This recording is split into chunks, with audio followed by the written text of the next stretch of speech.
Discrimination in many forms has certainly demanded our attention this past year. The recent attention has jarred loose some memory and related regret that I have held on to for years. With a Lenten theme of repentance and gratitude and the weekly sessions with our guest, Lummi Nation member Renee Swan-Waite, I've been encouraged to share. I graduated from Ferndale in 1977, and this is what I remember about attending schools with my Lummi classmates. To start, I remember only a few of them by name. I had no more than a couple brief exchanges with my Lummi classmates in 10 full years of attending school with them.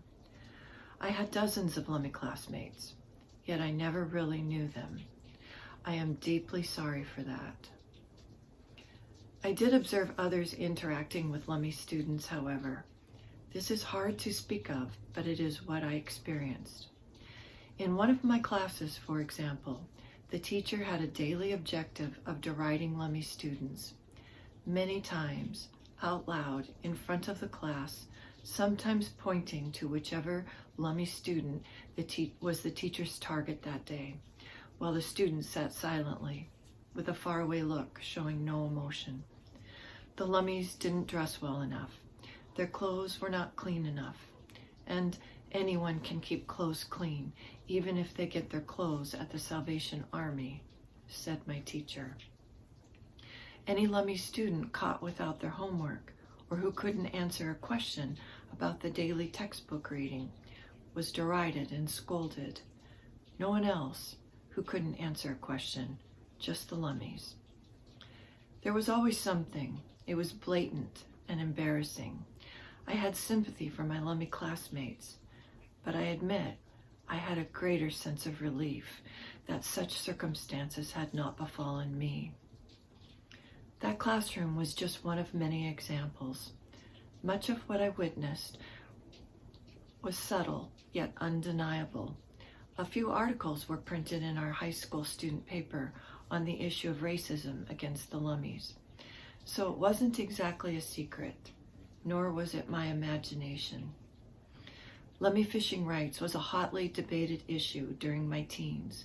The Bolt decision was made at the end of my freshman year, and related conversation continued throughout high school, often including derogatory remarks made to and about the Lummis. Fistfights between whites and Lummis were common, as so was the blaming of any Lummi involved. Lummis were derided for their speech patterns. Racial slurs rang through the halls. Classrooms felt divided between whites and Lummis. We didn't sit together. When a Lummi student was absent from class without prior notice, some teachers would mutter, "Probably won't see him again," or, "Well, what did we expect?" I remember one teacher saying, "Those Lummis will never amount to anything," and that sentiment was echoed by students. I have no interest in blaming individuals, and certainly not all teachers or students exhibited hostility toward the Lummi students. Most did not. But it only takes a few to perpetuate a pattern of discrimination that can course through generations. They learned from their elders, and we learn from them. That's how it goes. I didn't start the chain, but it's my inheritance. And if I never try to break it, if I look the other way, I am guilty of complicity. Growing up, I don't recall learning how the doctrine of discovery affected Native Americans, and I didn't really study systemic racism until attending university. But I acquired a few fragments of history. Native Americans were given land to live on, I was taught. My mother spent part of her childhood at a Cherokee boarding school in Oklahoma, so from her I learned that Native Americans were saved by white Christians. I remember as a campfire girl happily appropriating a few aspects of Native American culture. We wore Indian costumes with beads and sang Indian-sounding songs and held Indian-like ceremonies.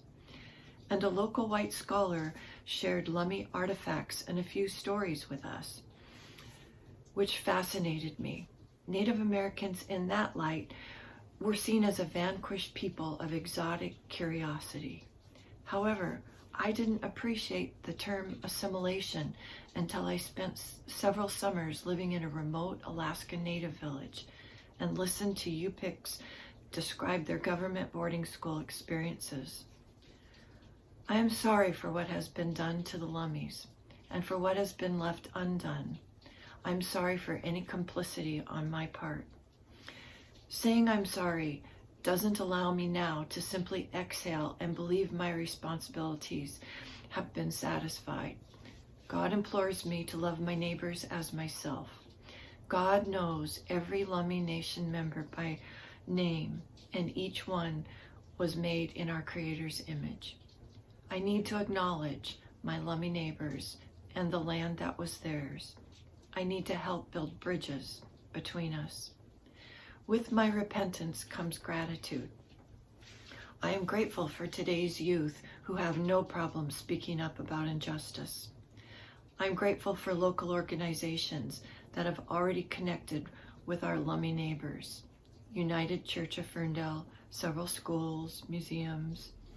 I am grateful for others in my community and congregation who also desire to acknowledge and make reparations with our Lummi neighbors. And I'm grateful for Lummi Nation members who may be willing to meet with us. I am most grateful for a living, loving Christ who atones for our sin and leads the way toward a more just community. This Lenten season, I come before God with humility, asking for guidance on a journey of remembering rightly, with honest repentance and a faithful response. My hope is that, as the psalmist expressed in tonight's reading, I will keep God's law within my heart and delight to do God's will.